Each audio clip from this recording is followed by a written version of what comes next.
네, 오늘은 구원 이후에 더 중요해지는 것이라는 제목으로 함께 말씀을 나눠보도록 하겠습니다. 우리 성도 여러분, 어쩔 때 우리가 살아가면서 큰 일을 겪을 때가 있죠. 굉장히 그게 어떠한 일인지는 모르겠으나 안 좋은 일로 큰 일을 겪을 수도 있고 좋은 일로 큰 일을 겪을 수도 있고 또 시험을 앞두고 큰 일을 겪고 그럴 수도 있습니다. 근데 그 일을 다 겪었어요. 그 일이 다 겪어지고 그 일이 딱 지나고 난 뒤에 큰 일을 다 겪고 난 뒤에 우리 마음이 어떻게 변하죠? 큰 일을 겪을 때는 어쨌든 긴장을 해야 되니까 마음이 긴장의 연속으로 다 붙잡고 있는데 큰 일이 딱 지나감과 동시에 우리의 마음이 이렇게 풀어지는 상황들이죠. 우리는 그 긴장의 끈을 이제 놓고 한숨을 돌리는 그러한 경험을 하셨을 겁니다. 그래서 이러한 것들을 이러한 큰 일들을 겪고 나면 이제 이 정도면 괜찮지 않을까라는 마음을 가지게 되죠. 그런 생각이 들기도 하고 또 이제 몸은 살아났어요. 그렇죠? 몸은 살아났고 큰일 다 겪었고 상황도 어느 정도 정리되었고 이제 내 눈앞에 있는 이 일, 중요한 일 이것이 이제 어느 정도 사라졌기 때문에 모든 것들이 이제 한숨 돌려지는 그런 상황인 거죠. 그런데 오늘 말씀에서 보면 신앙도 마찬가지다라고 저는 생각을 한번 해봤습니다. 그러니까 큰 은혜의 순간이 있죠. 우리가 계속 신앙생활을 하다가 굉장히 큰 은혜의 순간이 있습니다. 그런 순간을 딱 마주하고 또 그 순간을 딱 지나면 우리가 그 은혜를 받았던 그 나의 벅참과 이러한 감정들이 그대로 쭉 이어지면 좋은데 어때요? 우리는 이 은혜의 순간이 지나면 하나님의 구원을 분명히 경험하면 이제 더 이상 흔들리지 않을 것 같고 내가 이만큼의 은혜를 받았으니까 우리가 말씀 안에서 나는 이렇게 살아야지 다시금 다짐하게 되고 그러한데 이전과는 굉장히 다른 사람이 될 것처럼 느껴지고 결심을 다시금 하게 되고 그런데 시간이 조금 지나면 우리 성도님들 겪어보시니까 어떠세요? 다시 우리가 다시금 자기 자신을 돌아보게 되는 일들이 생기죠. 여전히 내 안에 남아있는 나의 성격, 여전히 내가 가지고 있는 반복되는 습관들, 또 여전히 내가 조심하지 않으면 여전히 나는 넘어지고 만다는 그런 연약함, 이런 것들이 아직 내가 분명 큰 은혜를 받고 내가 분명 큰 감동을 받고 내가 분명 결심을 했으나 큰 일을 지나고 나서 나의 이 모든 것들이 다시금 풀어지는 상황같이 은혜를 받았지만 그 은혜가 끝까지 가면 좋지만 나의 마음이 풀어져 버린다는 것이죠. 오늘 본문은 홍수 이후에 하나님께서 이들을 방주에서 이제 꺼내주시고 새 땅을 밟은 그런 노아와 가족들의 모습입니다. 그러니까 구원의 어쩌면 정점에서 바로 그 이후인 거죠. 이들이 살아있는 하나님께서 지금 이들만을 구원해 주셨던 그러한 구원의 정점이었는데 그 이후에 등장하는 이 장면들, 오늘의 장면들은 조금 불편하기는 해요. 우리가 굳이 이런 사실들까지 우리가 알아야 되나 싶지만 우리에게 꼭 필요한 장면이라는 것이죠. 오늘 본문에서는 노아의 세 아들의 이름으로 시작을 하죠. 창세기 9장 18절 말씀입니다. 함께 읽겠습니다. 방주에서 나온 노아의 아들들은 셈과 함과 야벳이며 함은 가나안의 아버지라. 네. 그러니까 이 문장은 그냥 단순한 가족 소개가 아니라는 거죠. 이제 홍수 이후에 하나님께서 이 관심이 이제 한 사람의 믿음에서 이제 가정과 공동체의 삶으로 옮겨지고 있다라는 것을 보여주는 대목입니다. 그래서 구원의 사건 이후에 하나님께서는 이제 어떻게 살아갈 것이냐라는 것을 묻고 계시는 거죠. 그러니까 이 노아는 이 이후에 지금 어떻게 살아가죠? 농부가 되어서 포도원을 가꾸고 살아가죠. 포도원을 가꾸고 이제 그 열매로 포도주를 마셨습니다. 포도주를 마시고 취해서 지금 장막 안에서 자신의 몸이 다 드러난 채로, 그러니까 한마디로 빨개 벗고 지금 들어 누워 있는 상황이죠. 잠을 자고 있는 상황이죠. 그러니까 이 장면은 어떻게 보면은 읽는 사람으로 하여금 불편하게 느끼게 해요. 왜 성경에 이런 노아의 지금, 그것도 우리가 의인으로 알고 있는 이 노아의 불편한 모습들, 이런 모습들을 기록을 했을까? 근데 성경은 이 의인을 이상화하지 않다라는 것입니다. 그러니까 구원을 받은 사람도 우리와 똑같이 마찬가지로 여전히 연약한 인간이라는 것이죠. 그 사실을 숨기지 않습니다. 그러니까 바울이 이런 이야기를 합니다. 로마서 3장 10절입니다. 함께 읽겠습니다. 기록된 바 의인은 하나도 없으며. 네. 그러니까 구원은 이 죄의 결과를 제거를 해요. 그렇죠? 이 모든 죄에 대한 구원을 하나님께서 해주십니다. 하지만 우리의 이 연약함 자체를 단번에 없애기까지는 못한다라는 것이죠. 그러니까 이 이야기의 중심이 지금 노아의 실수에서 지금 실수를 하고 있는 이 상황에서 이제 또 아들들의 태도로 이동을 하는데, 자, 함은 아버지의 하체를 보고 그 사실을 형제들에게 알리죠. 성경이 이제 기록을 합니다. 오늘 말씀 22절입니다. 함께 읽겠습니다. 가나안의 아버지 함이 그의 아버지의 하체를 보고 밖으로 나가서 그의 두 형제에게 알림해. 함의 문제는 지금 보았다라는 사실이 아니죠. 보았다라는 사실보다 이것을 누군가에게 말해버렸다. 형제들에게 알렸다라는 선택에 있는 것입니다. 그러니까 덮기보다는 드러내버리는 쪽, 그리고 보호하기보다는 말로 이것을 옮겨버리는 쪽을 택한 것이죠. 이것은 단순히 그냥 전달이 아니라 이것은 태도의 문제가 돼버린 것이죠. 그러니까 이 장면은 어떻게 보면 오늘 우리의 삶과도 좀 맞닿아 있는 것 같아요. 우리는 누군가의 연약함을 우리가 봤을 때 그것을 얼마나 쉽게 말로 풀어내는지 모릅니다. 이 사람은 지금 너무나 힘겹고, 이 사람은 지금 정말 죽을 것 같은 상황이고, 이 사람은 정말로 그 상황을 어떻게 해서든 견뎌내보려고 악을 쓰고 지금 힘겹게 살아가는 와중인데, 옆에서 보는 우리 입장으로는 이걸 너무 쉽게 입으로 전해버린다는 것이죠. 그 사람의 무게가 어떤 건지 모르고. 그러니까 사실을 말한다고 하지만 그 말이 관계를 세우기보다는 허무는 경우도 많습니다. 그래서 성경은 이 말의 절제를 우리에게 지혜로 알려주시는데, 잠언 29장 11절 말씀입니다. 함께 읽겠습니다.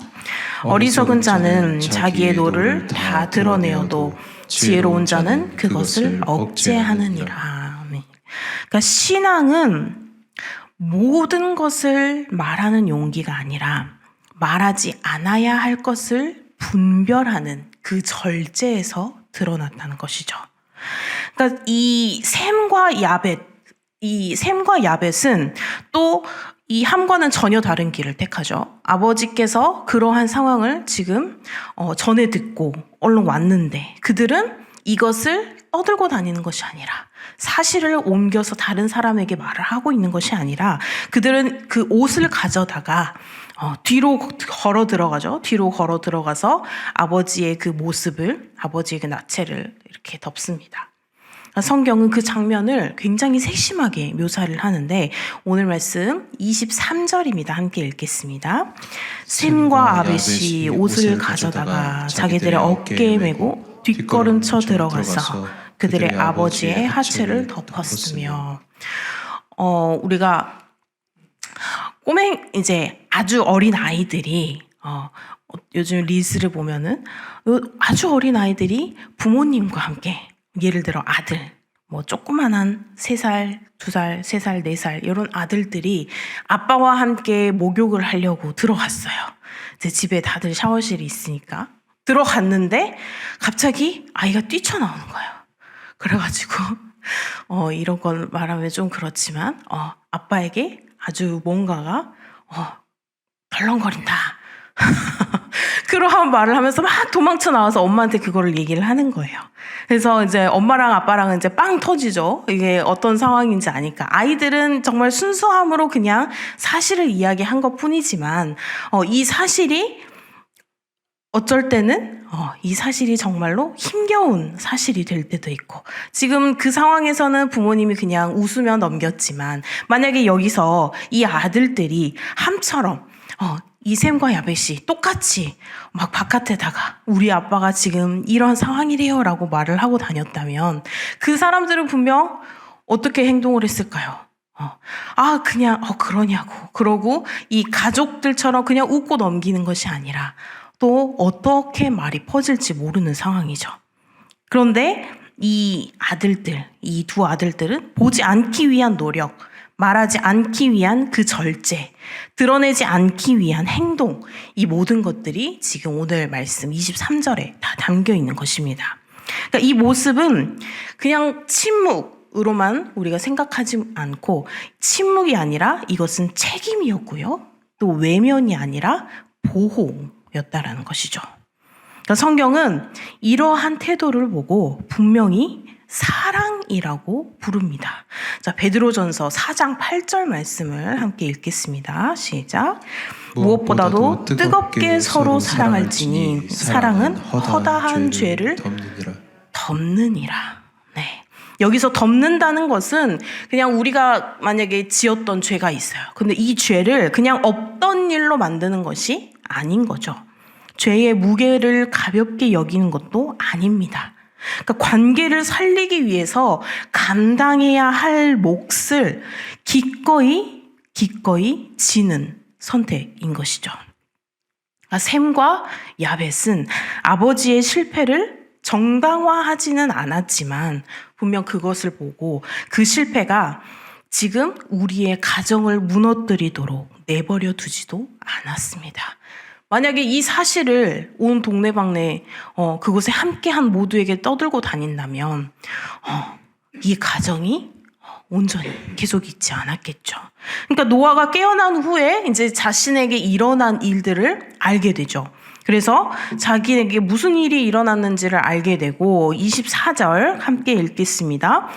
노아가 술이 깨어 그의 작은 아들이 자기에게 행한 일을 알고, 이제 모든 상황을 알게 됐죠.